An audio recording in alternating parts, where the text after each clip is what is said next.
Greetings and a very good morning to everyone. My name is NORAIDIL. This is TURIMAN and I am your assigned tour guide for today. Welcome to Malacca, everyone. Firstly, I would like to introduce you to our coach captain, Mr. Joseph, and our coach registration number is GHR345. During this trip conducted, please follow all the standard operating procedure, rules and regulations set for this coach. For everyone's safety, please wear your mask all the time and sit on the seat assigned to obey the 1 cm social distancing procedure.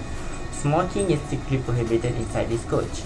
Next, you are advisable to wear the safety belt which has been equipped on every seat, and you are allowed to eat, but please ensure that there will be no waste or trash being left inside this coach. To ensure your safety, our coach is equipped with fire extinguisher and first aid kit for emergency use. And lastly, passenger on the last 5 row, please use the emergency exit which is located at the back to ensure the smooth evacuation if there were emergency scenario to happen. A friendly reminder that I will give my instruction in English from the beginning to the end. Do let me know if you have any questions or anything for me to clarify. Do not hesitate to call for my attention. I am ready to serve. Ladies and gentlemen, right now we are heading to Portas De Santiago, or normally recognized as A Famosa. Before we arrive at our first destination, I would like to enlighten all of you a little bit about Malacca. So Malacca history and legends go back as far as the late 14th century, starting from its humble beginning as a coastal village and rise to prominence at the Malacca Sultanate to cautionary tales of fairies and loyalty to the king. In 1396, the Sumatran prince by the name of Parameswara fled his country out of the fear of the attacking Majapahit Empire, whom in 1448 Parameswara converted to Islam, leading him became Sultan of Malacca.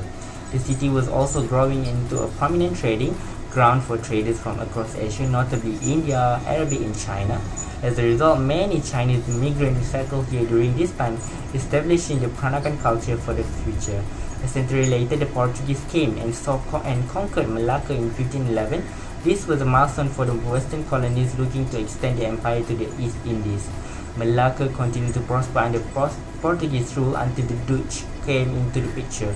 With the help of Sultan Johor, the Dutch captured the port and ruled over it until 1795, where Malacca was ceded to the British under an exchange program in Batavia in Indonesia. Lastly, the British East India Company developed Malacca and spread their influence all over Malaysia, enforcing control over the trade industry and employing governors to rule each state. The company was eventually replaced by direct administration from the Crown Colony. Finally, Malacca, along with the rest of the Malaysia, received her independence in 1957, paving the way for the future which is today. Alright, now ladies and gentlemen, we are almost arriving at the Portas De Santiago. We will be strolling around this magnifying historical site where it might take a few hours, considering that we will be stopping by at certain spot for me to share information with you guys. So please be ready and get any belonging that you want to take with you, because the only looking back that allows when we have stepped out of this coach is looking back at the history about this site. If everyone is ready, please follow me, taking a leap into the past to witness the greatness history of the famous Portas de Santiago. Ladies and gentlemen, the Portas de Santiago, or A Famosa, is one of the most popular sites that you can find when visiting Malacca. It is a major historical landmark and is probably the most photographed structure in Malacca. The A Famosa is located just next to the statues building. The fort of Portas de Santiago is one of the oldest surviving European architecture remains in the whole of Asia. This tiny gate, which we call A Famosa of Portas de Santiago, is the last remain of what used to be a mighty fortress.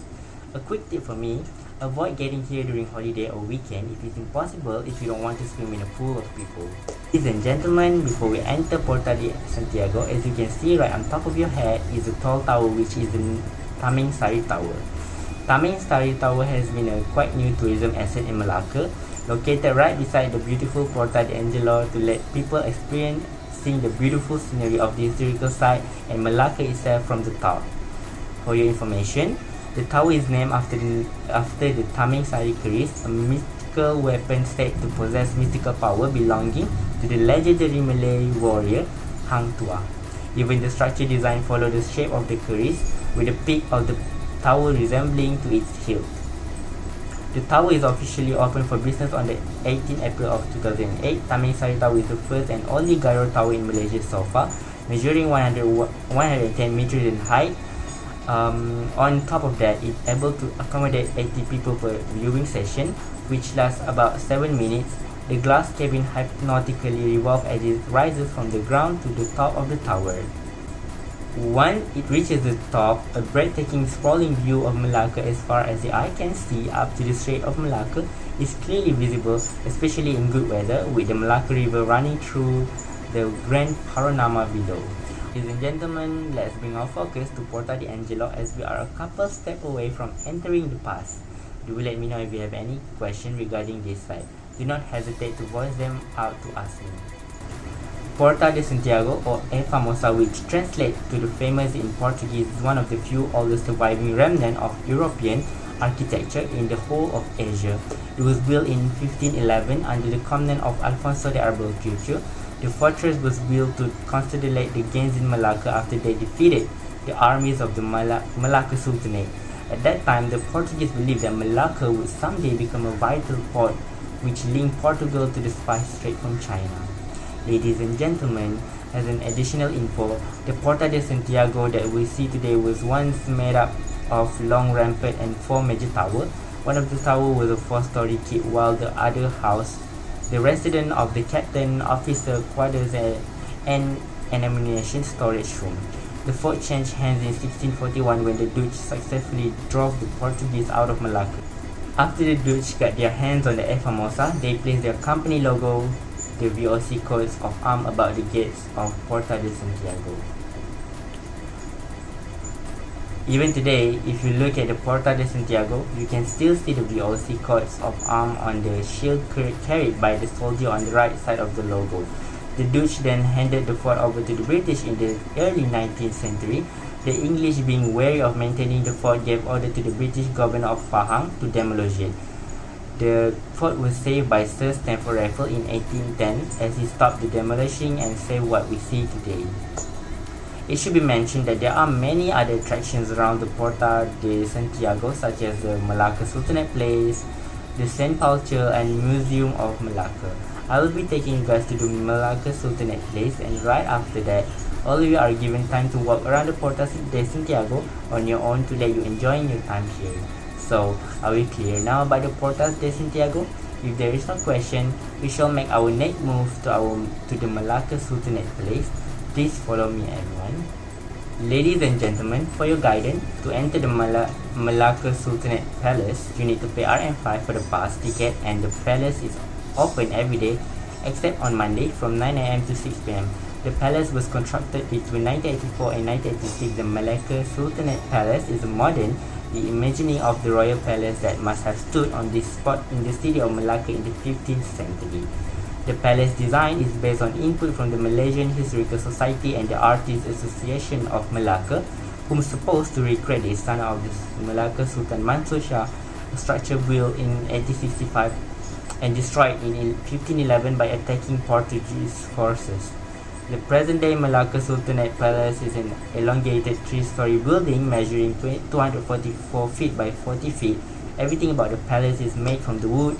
The roof is made of kayu belian imported from Sarawak, while the highly polished floors are crafted from kayu resa.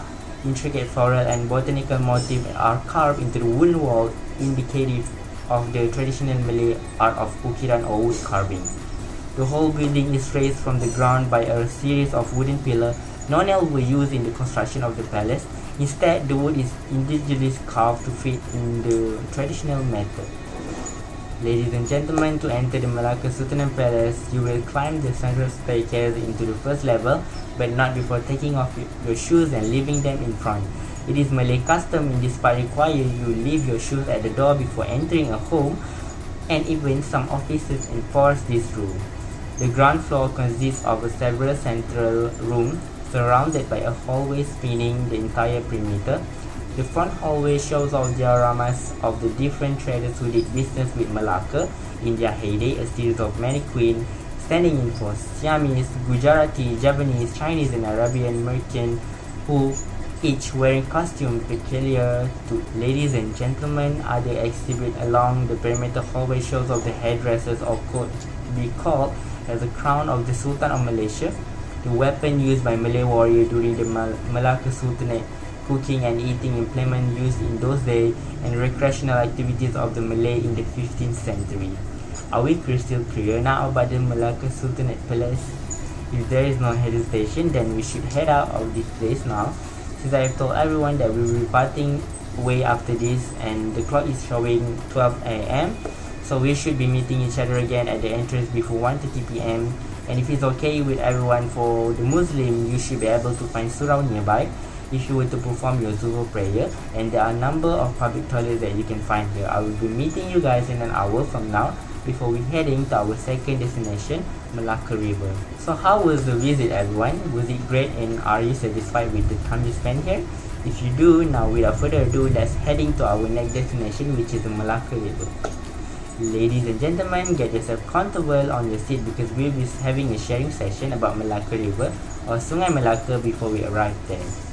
The Malacca River winds its way from Dutch Square and goes past Tan Boon Seng Bridge. During the Portuguese invasion of Malacca, they seized this bridge and cut off communication between the two sides of the river, effectively dividing Malacca into two and leading to Malacca defeats. There are a few other bridges along the Malacca River worth mentioning. Beside the Tan Boon Seng Bridge, there is the Ghost Bridge of Malacca, a pedestrian bridge which links Kampung Pantai to Kampung Jawa, and the Old Market Bridge which links Kampung Hulu to Jalan Kian and the Old Central Market. It used to be a picturesque square scene of fishing boats berthed along the riverbank here, but it is now mostly raw Chinese restaurant. Fun fact, one of these restaurants was featured in the Hollywood blockbuster starring Sean Connery and Catherine Zeta-Jones. Alright, now everyone, we have arrived at our destination of today, which is Malacca River. There are a few attractions that can be found here which I will be showing you, so please follow me and let's explore the Malacca River together. Here, ladies and gentlemen, you can see on the Malacca River is the historical Chan Boon Cheng Bridge. It used to be a concrete structure until major renovation in 1963 led to its current steel facade in the early 20th century. It linked the old quarter of Chinatown, then known as the Kampung Pantai on the west side of the riverbank, to the new quarter of Chinatown on the east side. The bridge is also known for its gruesome past. During the Japanese occupation, Japanese soldiers placed their severed head of their victim at the foot of the bridge as a not so gentle reminder for locals to toe the line.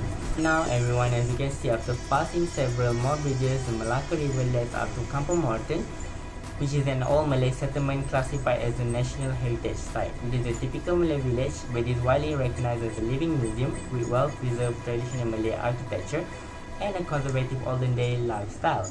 The 17th century Portuguese cathedral called Church of Rosary is also located in Campo Martin, though not much of the structure stood the test of time after Dutch colonial occupied Malacca in 1641. I like to mention to you guys that this spot is very famous among influencers, celebrities and photographers because of the beautiful scenery where you can get tons of beautiful pictures and videos. Not only that, there also has been a few film shooting happening here at Malacca River. Lastly, ladies and gentlemen, you will also find a massive and bold color street art by the Malacca River, most of which are along Jalan Kampung Hulu, right outside the Jonker Street. Also known as the Malacca River Street Art Project, it was a collaboration between local painter and graffiti artists, producing eye-catching design with the city's shophouses and guest house as their canvas. Commemorating the city's unique identity, heritage and iconic landmark, these mural painting range from orang-utan and wild stallion to local fruit and noodle. Although you can easily spot them during a boat cruise along Malacca River, we highly recommend exploring this street artwork on foot, as you may find a number of hidden spots that make for great snapshot. Ladies and gentlemen, there are so much more in Ladies and gentlemen, there are so much more of the untold and hidden stories to Malacca City that it's impossible for me to clarify them one by one in one day. Nevertheless, every place in this world are made by history, blood, sweat and tears of the older generation that has been fighting for us till we reach to the point when we are able to create a brand new invention and giving a fresh air to the world. I am humbled to be able to share the few of the story with you guys. The time is slowly ticking away, showing us that this trip has arrived to its end. Now, we have to send everyone back to the hotel for the next tour tomorrow. I'm very pleased for this opportunity given to me, and it's been such a beautiful moment for I get to meet you guys, whom I can conclude is one of the best clients I've ever received.